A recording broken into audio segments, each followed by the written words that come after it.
Welcome to Penrose Learning, where we make understanding easy.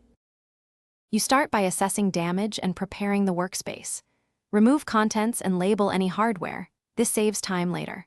Once cleared, loosen the screws that secure the drawer slides and lift the drawer straight out to inspect rollers and tracks. Make sure to note bent metal, missing clips, or accumulated debris.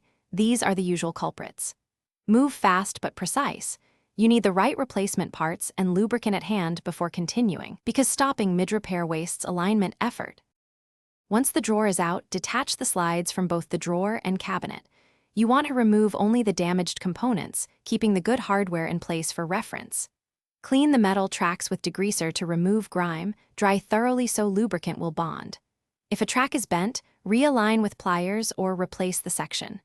Install new rollers or bearings, making sure they seat fully. This reduces wobble. Then apply a thin, even coat of lubricant to both tracks for smooth motion. You now reinstall the drawer, guiding it into the cabinet rails and pressing until the slides engage with a click.